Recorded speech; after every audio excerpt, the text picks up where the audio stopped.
Welcome back to The Breakdown with me, NLW. It's a daily podcast on macro, Bitcoin, and the big picture power shifts remaking our world. What's going on, guys? Today we are talking macro, going a little bit wider than we normally do. Before we get into that, however, if you are enjoying The Breakdown, please go subscribe to it, give it a rating, give it a review, or if you want to dive deeper into the conversation, come join us on the Breakers Discord. You can find a link in the show notes or go to bit.ly/breakdownpod. All right, friends. Well, as you know or will have heard on some other episode, this week we are celebrating my wife's 40th and her mom's 70th birthday, and thus are doing some international travel. Partially then you will get a few really fun interviews, but I'm also doing a couple of pre-planned shows, taking a chance to look at some things that often get shunted and pushed away with all the crazy crypto news at the beginning of this bull market. Today, for example, we are going to look at the macro sphere and even go a little bit beyond the Fed. Now, if you didn't listen to my Fed show last week, the TLDR is that Powell did nothing. But in this case, doing nothing was actually a little bit unexpected. People had thought that perhaps with a slight resurgence or stickiness of inflation, let's say, that we might hear a more hawkish tone from Jerome Powell, but that's not really what we got. In effect, he sort of seemed to shrug off this last couple set of numbers, and in some ways it felt like he was saying, in the same way they didn't get too excited at the end of last year, when numbers were looking better than they had anticipated, they also weren't going to freak out and get all stressed when numbers weren't looking as good as they anticipated over the last couple months. Markets were reassured that the Fed is still projecting 3 rate cuts this year, but overall the message was proceed as you have been doing. That said, while the last year of Fed rate policy has been a little sleepy, the Bank of Japan has finally woken up from its long slumber. Last Tuesday, the BOJ raised rates for the first time since 2007. Japanese rates are now set between 0 and 0.1%, finally bringing an end to the last negative interest rate in the world. The BOJ has been the last central bank to act during this hiking cycle, lagging more than 18 months behind the Fed and the ECB. For those who are unfamiliar, let's do a quick recap of the strange history of BOJ policy. The central bank was the first in the world to drop its interest rate to 0 way back in 1999. They were also the first to introduce quantitative easing, or QE, in 2001. QE is when a central bank purchases government bonds from the market in an attempt to stimulate growth. As listeners of this show will well know, both of these policies were replicated globally as emergency measures in the wake of the global financial crisis. After 2008, these emergency measures became permanent in Japan, and the BOJ expanded the scope of QE, buying up corporate debt. By 2013, with no sustained recovery in the Japanese economy, the BOJ upped the ante, announcing a program they called qualitative easing, or QQE. The central bank would begin buying stocks and real estate trusts. Overall, Japan conducted 24 rounds of QE with minimal impact. In 2016, the BOJ took interest rates negative and began yield curve control. When conducting QE, the central bank targets a certain value of assets to accumulate over a period of time. Under yield curve control, the central bank pledges to buy an infinite amount of government debt if it rises above a target interest rate. If we're thinking about QE as money printing, then the BOJ is the world's most prolific money printer. But it was all seemingly to no avail. The Japanese economy was stuck in deflation for decades, and none of these central bank policies achieved a sustainable recovery. In 2021, with inflation running hot all across the globe, Japanese inflation began rising as well. The result was strange. Prices were sustainably rising for the first time in living memory for a large portion of the population. Workers were asking for wage increases for the first time in their careers. For all of 2023, the BOJ allowed inflation to run at 3%, scorchingly hot for Japan. There were a large number of interventions along the way, but they were aimed at protecting the yen, which had devalued by 30% against the dollar. So, with the groundbreaking BOJ decision last week, Japan has finally ended some phase at least of their monetary policy experiment. Alongside a slightly positive interest rate, the yield curve control program has been scrapped, allowing government debt to trade freely for the first time in almost a decade. The BOJ has pledged that they will continue buying longer-dated government bonds on an ad hoc basis, but this appears to be a liquidity support measure. At this stage, the BOJ owns over half of Japanese government debt, so there's likely some need for a transition period. It will take quite a long time before BOJ policy can be viewed as normal, but they have now taken the first step towards normalization. Governor Ueda, who took over as head of the central bank last April, said, "Primary policy instrument to manage the monetary policy from now on will be short-term interest rates. Thus, the appropriate levels of rates will be set in line with the price and economic outlook." This may seem to you to be a strikingly normal statement for a central bank governor to make, but after decades of failed monetary experiments, it's a relief to many. And this was the mandate that Ueda was appointed under. He's the first academic economist to be placed at the head of the BOJ in its entire 141-year history. During his confirmation hearing in Parliament, Ueda said, "My mission isn't to come up with some kind of magical special monetary policy." And that statement alone makes him a far cry from his predecessor, Governor Kuroda, who set himself the task of achieving 2% within a few years when he was appointed back in 2013. By the end of his 10-year term, Kuroda was known for his shock and awe tactics. He would often direct BOJ traders to buy bonds without announcing his intentions to the market, catching traders offside in an attempt to scare them out of pushing rates higher. These tactics achieved little other than frustrating market participants. Although Ueda has now brought Japan out of negative rate territory, the job of policy normalization is still a massive one. His sights are currently set on maintaining the 2% inflation target. After that, he has expressed the desire to figure out how to unwind the BOJ's bloated balance sheet. So far, the reviews seem very positive. Hiroshi Miyazaki, a senior economist at Mizuho Research and Technology, said, "Ueda has done better than Bernanke so far without triggering something equivalent to a taper tantrum. Still, it's not over yet. There are a mountain of tasks ahead of him."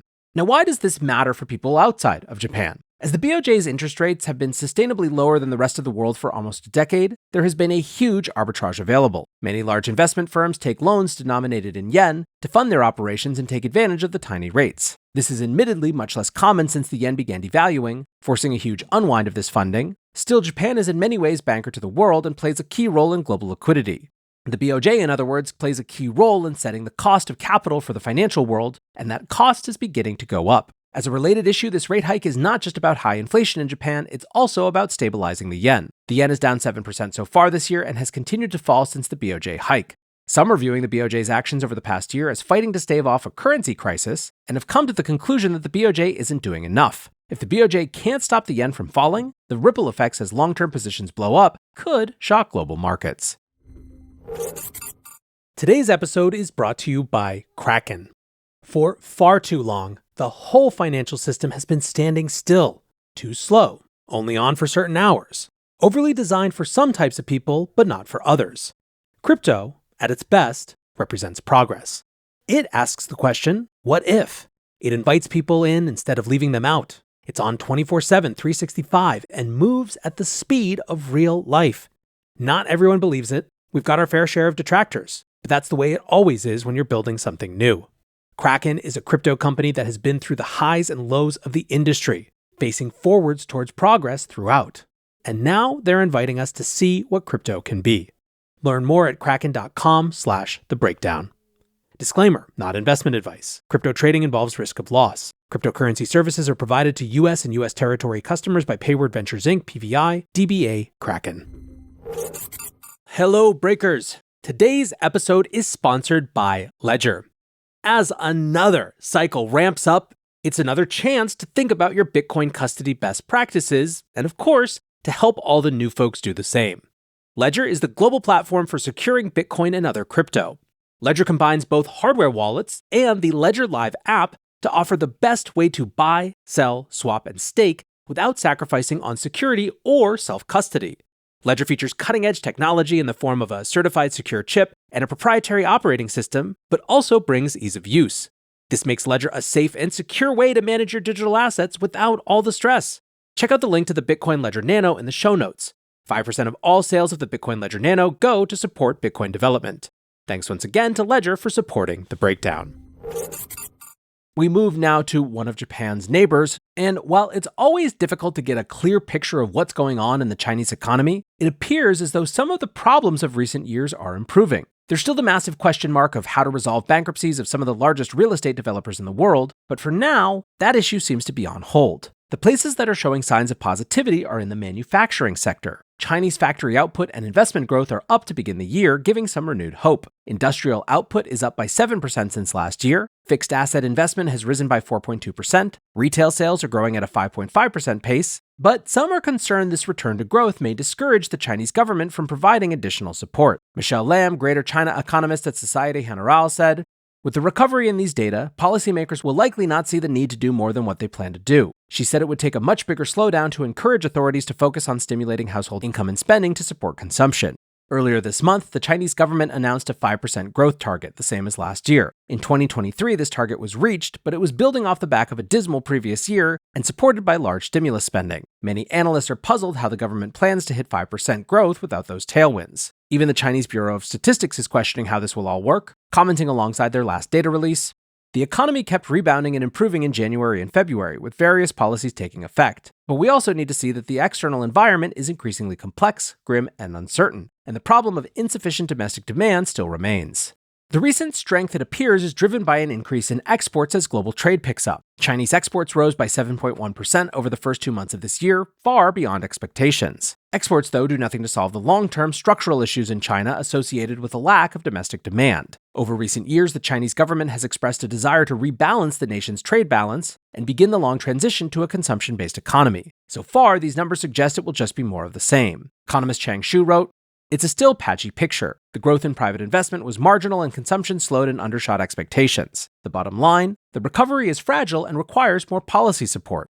One of the biggest gaps in the Chinese recovery is the lack of foreign investment. Over recent years, both financial and industrial investment in China has become a much more risky bet for Western firms. Last year saw overseas investment hit a record low. The government released a 24-point plan to boost foreign investment late last year, but global CEOs are cautious, citing promise fatigue. A large number of the measures include an opening up of investor access. These strategies range from free trade zones for high-tech industry to inclusion in the domestic financial system, such as the ability to underwrite domestic bonds. The message seems to be that after several long years, China is once again open for business. The question will be whether there are any takers this time around. We're not getting deep into it here, but it is certainly worth noting that in one of the most significant economic sectors in the US right now, both from a practical and a narrative standpoint, to which I'm of course referring artificial intelligence, shows why CEOs might be a little bit less willing to invest in the Chinese economy right now. The US government has on a pretty steady clip been ratcheting up export controls on advanced chip manufacturing for China, and that doesn't seem to be getting anything but more stringent over time. What about Europe? Well, in Europe, both Germany and the UK have registered a recession during the second half of last year with an unclear path back to growth. Between Brexit, double-digit inflation, and political dysfunction, the issues in the UK need little explanation. Or at least we've covered them a little bit more here, so let's give a little bit more focus to Germany. Over the past decade, the German economy has been the industrial powerhouse of the region. Their strong manufacturing and chemical sector has provided the ballast to keep the European economy moving forward. The German manufacturing sector has now been shrinking for several quarters in a row. A huge amount of layoffs are being reported, and significant chunks of the industry are being relocated to places like Texas and Mexico. Beginning to look like a slowdown is changing into a permanent deindustrialization. In chemicals, the German industry champion BASF has suffered a tremendous downturn. Its sales were down 21% last year with a 60% drop in earnings. The company has already cut 2,600 employees, around 8%, and plans another round of layoffs this year as the business continues to contract. The key issue is that the chemicals industry was geared towards utilizing cheap natural gas supplied by Russia. Replacement supply has been much too expensive to continue operating in the same manner, with many processes taken offline. Frontier View's Martin Belchev said, "The German economy is facing enormous challenges. It lost cheap energy from Russia, flourishing sales markets in China, and an almost free security guarantee from the United States. With 6 months of falling GDP on the books, this quarter looks no better. Current forecasts are for another drop in GDP, extending the recession out to 9 months and counting." The Economic Ministry said in its March report, "Despite positive trends in industrial production, construction, and foreign trade at the start of 2024, a noticeable economic recovery isn't yet in sight. This is due to continued weak domestic demand, high financing costs, and the still subdued sentiment among private households and companies. The expected growth for this year is currently sitting at just 0.1%. That concurs with the ministry's assessment, who warned, "A noticeable economic uptick isn't expected until later in the year as inflation rates continue to fall, wages and incomes rise, the labor market remains stable, and impetus from foreign trade increases." At this point, you might be feeling like, compared to some of these issues abroad, problems in the US seem kind of trivial. Indeed, the biggest macro question right now is whether the Fed has done enough to slay inflation once and for all, or whether we might be entering a 70s-style inflation crisis with multiple waves. Currently, inflation is still above 3%, stuck in an uncomfortably high range for the last 8 months. Last week's Fed meeting offered no solutions, with a dovish Powell content to wait and see. As I discussed at the beginning of the show, last week's Fed meeting offered no solutions. Marko Kolinovich, the chief global market strategist at JP Morgan, recently wrote, "We believe that there is a risk of the narrative turning back from Goldilocks towards something like 1970s stagflation, with significant impacts for asset allocation. So, what were the main market features of the 1970s? Perhaps the most important is high inflation that came in 3 separate waves, all in some ways related to geopolitical developments. Those geopolitical developments included significant proxy wars in Southeast Asia, i.e. Vietnam, several wars and revolutions in the Middle East, oil embargoes resulting in energy crises, shipping disruptions, and an increase of deficit spending, and the rise of interest payments on government, corporate, and consumer debt were a significant drag on the economy in the 1970s. Equity markets were essentially flat from 1967 to 1980 in nominal terms, and bonds and credit outperformed significantly. Elsewhere in the note, Kolonovich discussed another similarity to the inflationary period of the 70s as global tensions drove a wave of deglobalization. He argued that we could be seeing an unwinding of the positive feedback loop of the past 3 decades, as the end of the Cold War drove an increase in global trade and resulted in declining interest rates and inflation. Kolonovich wrote, "It is easy to see this feedback loop going into reverse. Decoupling of global trade, supply chains, and economies that is leading to higher inflation, possible energy and trade disruptions, or even hot wars, and growing fiscal deficits leading to higher interest rates, economic slowdown, and lower asset valuations." Economist Larry Summers recently grappled with the idea that U.S. inflation during the past 3 years was actually much worse than the number suggested. He noted that using the pre-1983 method of calculating CPI, the inflation spike in November 2022 would have measured at 18% rather than the reported 4.1%. Currently, inflation metrics do not include borrowing costs for housing and car loans as they did in previous eras. There's a good reason to exclude these factors as they shift in the same direction as Fed rate hikes, leading to a never-ending feedback loop. But the issue, according to Summers, is that by excluding the cost of borrowing, the data doesn't fully reflect the inflation pain felt by households. Summers wrote, "When interest rates jumped last year, official inflation did not fully capture the effects it would have on consumer well-being." Summers noted that personal interest payment, if included in the CPI, would have shown a 50% inflation rate for that category of household costs. One of the key drivers of inflation over the past few years has been energy costs. If we're going to see another wave of inflation, it's likely to show up there first. Since the beginning of December, oil prices have increased by 10% and are now sitting above $80 for the first time in 5 months. We're beginning to hit a patch of volatility, so the price may be overextended into weakening global demand, but the trend is still alarming. Another round of production cuts from OPEC suggests that supply will be kept tight, but added production outside of the cartel has prevented the price from running away. Attacks on shipping through the Red Sea and drone strikes on Russian refineries have disrupted supply on the margins, adding to price volatility. Lastly today, one of the big assumptions of the current macro environment is that we can predict what a normal US economy will look like, but it's worth asking the question, I think, what if we simply can't? During the past decade, quote-unquote normal has been growth at around 2%, inflation struggling to get to 1%, and rates near zero. At the moment, rates are above 5%, growth has come in at nearly 6%, and inflation has moderated to between 3 and 4%. What if that's simply as good as it's going to get for now? It's not that far away from the conditions coming out of the 1991 recession, and that period is viewed as one of the better economies in US history. During last week's Fed meeting, Powell was asked about longer-term rate projections shifting upwards and what that might indicate. He responded, "In terms of, are rates going to be higher in the long run? I don't think we know that. We think that rates were generally low during the pre-pandemic post-global financial crisis era for reasons that are mostly important, slow-moving things like demographics and productivity. My instinct would be that rates won't go back down to the very low levels that we saw, where all around the world there were long-run rates that were at or below zero. I don't see rates going back down to that level, but I think there's tremendous uncertainty about that." So friends, that is our little tour of the macro environment right now. Hopefully this was useful, slight departure from our normal content. Today, all that is left, though, is to say thank you one more time to the sponsors of today's show. Go to kraken.com/thebreakdown and see what crypto can be. And check out the Ledger Bitcoin Orange Nano. 5% of sales will go to support Bitcoin development. Until next time, be safe and take care of each other. Peace.